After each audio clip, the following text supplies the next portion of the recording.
पण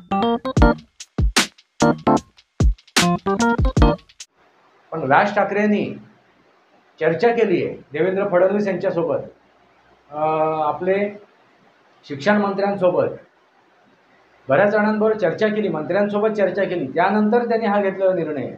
मग या चर्चेतून त्यांच्या निदर्शनात ही गोष्ट आली नव्हती का, की आपल्या भावानीच ही गोष्ट महाराष्ट्राच्या माथ्यावर मारली होती? मग हा माझा एक प्रश्न आहे राज ठाकरेंना, की त्यांनी सुरुवातीला जाऊन, पहिल्यांदा जाऊन हे जे काय आंदोलन छेडत आहेत त्या आंदोलनाच्या पूर्वी जाऊन आपल्या भावाचा कान पिरगळावा, उपटून काढावा.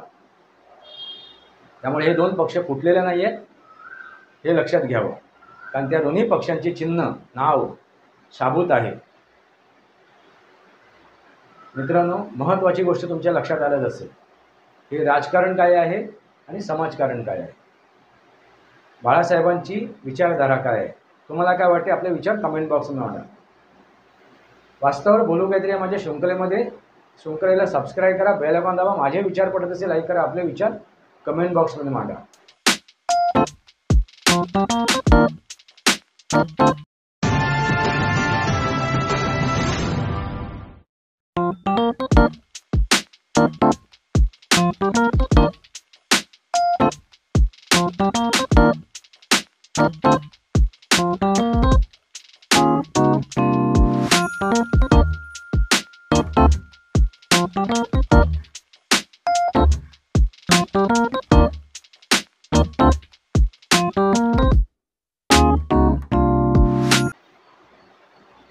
नमस्कार मित्रांनो, वास्तवावर बोलू काहीतरी शृंखलेमध्ये पुन्हा एकदा आपलं स्वागत. मी आपला मित्र राजेश वासंती सावाजी केळुसकर. जय हिंद, जय महाराष्ट्र. मित्रांनो, जय हिंद, जय महाराष्ट्र अशी सुरुवात करतोय मी आज. कारण का तर मी कट्टर शिवसैनिक आहे. आजही मी शिवसैनिक आहे, पण तो आताच्या शिवसेनेमधला नव्हे, बाळासाहेबांच्या शिवसेनेमध्ये. बाळासाहेबांची विचारधारा आम्ही वाहिली. बाळासाहेबांची विचारधारा म्हणजे कोणती? तर छत्रपती शिवाजी महाराजांची विचारधारा. रयतेसाठी राज्य, हे रयतेचं राज्य आहे. म्हणून बाळासाहेब काय म्हणायचे की 80% समाजकारण आणि 20% राजकारण. मित्रांनो, असं आता दिसून येत नाही आहे. आता 100% राजकारण केलं जाते, 100% राजकारण केलं जाते. आणि ते सुद्धा कोण करत आहे?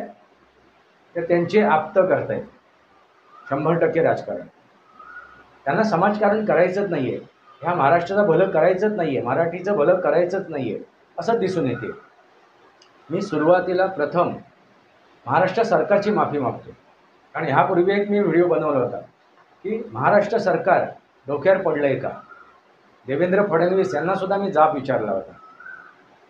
मित्रांनो, त्यांची मी माफी मागतो, कारण ती गोष्ट पूर्ण न समजून घेता तो मी व्हिडिओ बनवला होता, असं म्हणायला हरकत नाही. आणि मी जिथे चुकलो आहे ते मी स्वीकारतोय, मान्य करतोय. मित्रांनो, काल जी प्रेस कॉन्फरन्स झाली, पत्रकार परिषद झाली, ही पत्रकार परिषदेला ज्यावेळी हे तिघं नेते देवेंद्र फडणवीस, अजितदादा पवार आणि एकनाथ शिंदे ज्यावेळी सामोरे गेले आणि त्यांनी ज्या काय गोष्टी सांगितल्या, जे काय त्यांचं वक्तव्य आहे, जे काय वास्तव त्यांनी सांगितलं आहे, त्यानंतर अगदी स्पष्ट झालेलं आहे. त्यांनी एक महत्त्वाची गोष्ट जनतेसमोर मांडलेली आहे.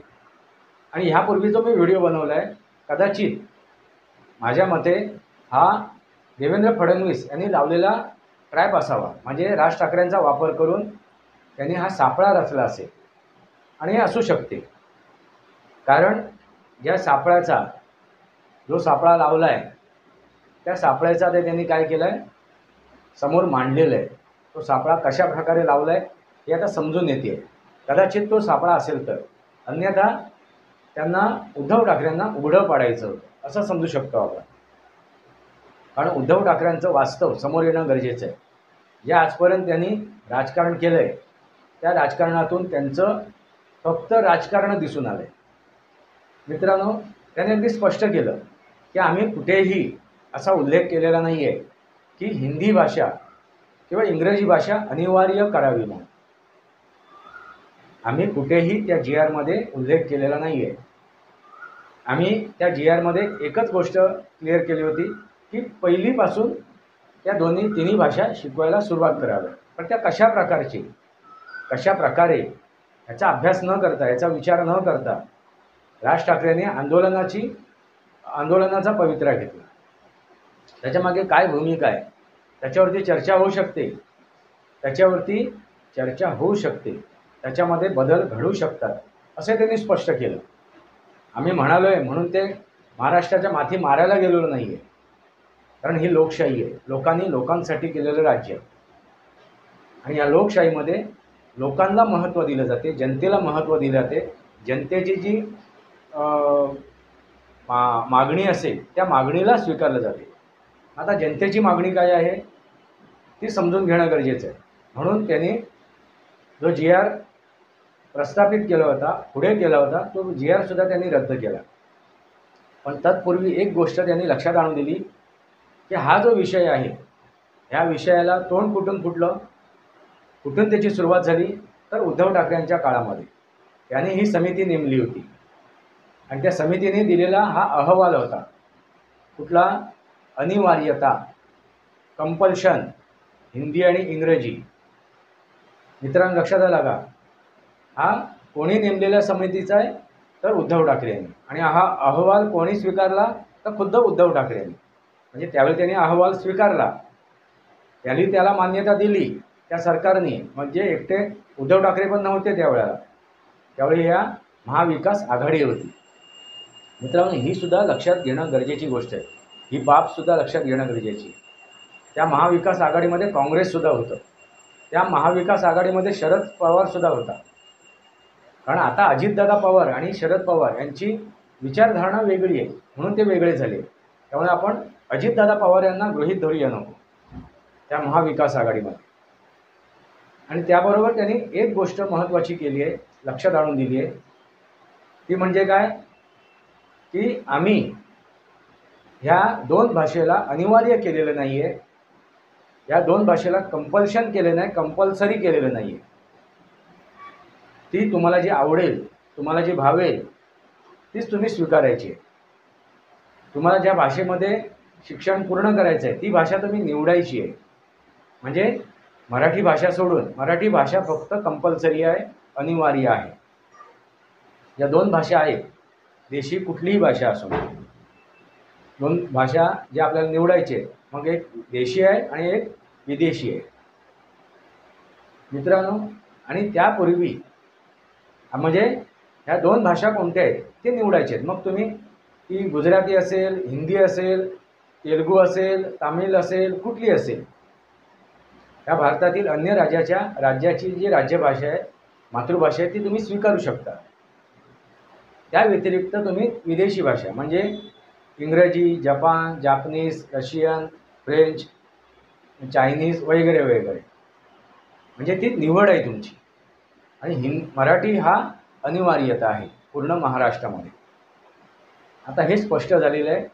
आणि त्या पत्रकार परिषदेमध्ये म्हणजे पावसाळी अधिवेशनापूर्वी हे पत्रकार परिषद घेऊन त्यांनी ते स्पष्ट केलेलं आहे. आणि त्यानंतर त्यांनी आणखीन काय स्पष्टता केली आहे की आम्ही हा जो GR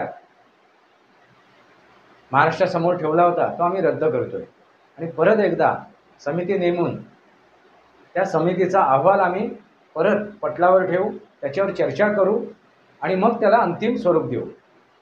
याचा अर्थ समजून घ्या मित्रांनो. याचा अर्थ लोकशाहीच्या मार्गाने हे सरकार चालते. आता त्यामध्ये त्यांनी एक शब्दाचा उल्लेख केला, एका वाक्याचा उल्लेख केला. ते काय म्हणालेत, राज ठाकरेंना म्हणालेत की आपल्या भावाला जाऊन विचारा, भावाशी चर्चा करा. आता भाऊ कोण, तर खुद्द उद्धव ठाकरे. आधी आपल्या भावाशी चर्चा करा आणि मग आमच्याशी बोलायला येईल. मग माझा प्रश्न आता राज ठाकरेंना आहे. राज ठाकरेंनी ह्या सर्व गोष्टीची शहानिशा न करता आंदोलन छेडण्याच्या पवित्रा का घेतला. आता माझ्याकडून चूक झाली ही गोष्ट मी समजू शकतो, पण राज ठाकरेंनी चर्चा केली आहे देवेंद्र फडणवीस यांच्यासोबत, आपले शिक्षण मंत्र्यांसोबत, बऱ्याच जणांबरोबर चर्चा केली, मंत्र्यांसोबत चर्चा केली. त्यानंतर त्यांनी हा घेतलेला निर्णय आहे.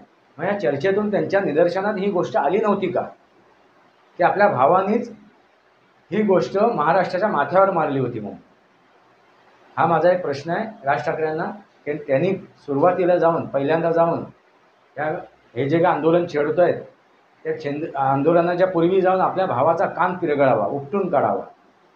मित्रांनो, तुम्हाला काय वाटते? वास्तव काय तुमच्या लक्षात येते का? म्हणजे तुम्ही फक्त राजकारण करताय, मराठी माणसांच्या नावाने राजकारण करतायत, मराठी भाषेच्या नावाने राजकारण करतायत. फक्त पाट्या बदलून काय सिद्ध करायचं आहे, काय साध्य करायचं आहे, त्या दुकानाच्या, त्या व्यवसायाच्या, त्या दुकानात मराठी माणूस हवा आणि तो मालक हवा, त्यासाठी तुम्ही काय काम करताय? त्यासाठी तुमच्याकडे काय योजना आहेत? काय आहे? मुंबई विकून खाल्ली, ठाणा विकून खाल्ला, काय आणखीन बाकी आहे? म्हणजे हे सर्वात मोठे मेट्रो शहर तुम्ही विकून खाल्ले. कसे विकून खाल्ले ते जनतेसमोर आहे. SRA प्रोजेक्ट हा कोणी लॉन्च केला? त्या SRA प्रोजेक्टमुळे बकाल वस्ती वाढत गेली, परप्रांतीय येत गेलेत, बकाल वस्ती वाढत गेलेत आणि मुंबई महानगरपालिका, ठाणा महानगरपालिका या दोन्ही महानगरपालिकेवरती राज्य कोणाचं होतं? तर शिवसेनेचं. त्या शिवसेनेचे नेते कोण होते? उद्धव ठाकरे. मग त्या उद्धव ठाकरेंना हा प्रश्न विचारायला पाहिजे, ही बकाल वस्ती का वाढली? ही अस्वच्छता का वाढली?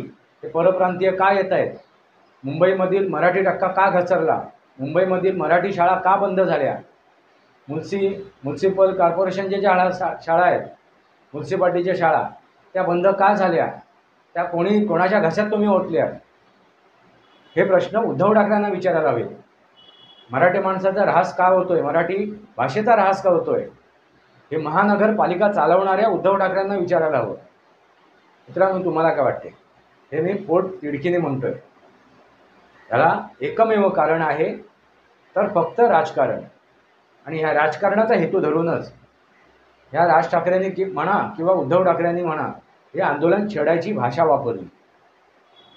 आता त्या आंदोलनामध्ये तुम्हाला सामील व्हायचं की नाही हे तुम्ही ठरवा. मी मराठी माणसाला, मराठी भाषिकाला मी आव्हान करतोय. मित्रांनो, तुम्हाला काय वाटते? तुम्ही आपले विचार कमेंट बॉक्समध्ये मांडा. बस झालं. बाळासाहेब गेले, बाळासाहेबांबरोबर त्यांची विचारधाराही गेली. ती विचारधाराही गेली, विचारधारा नष्ट झाली. आता जी उद्धव ठाकरेंची विचारधारा आहे, ही विचारधारा कोणती आहे? तर मुस्लिमांचं तुष्टीकरण करणं, लागून चालन करणं. ही मुस्लिमांची हे करणं, मुस्लिमांना सपोर्ट करणं चुकीचं समजत नाही आहे. पण ते कोण? देशभक्तांना, देशद्रोह्यांना नव्हे. त्या वक्फ बोर्डसाठी ते समर्थन करत होते. म्हणजे बघा, विचार करा, वक्फ बोर्ड जे अनैतिक गोष्ट होती, त्या अनैतिक गोष्टीला हे उद्धव ठाकरे सपोर्ट करत होते. मित्रांनो, लक्षात येते का?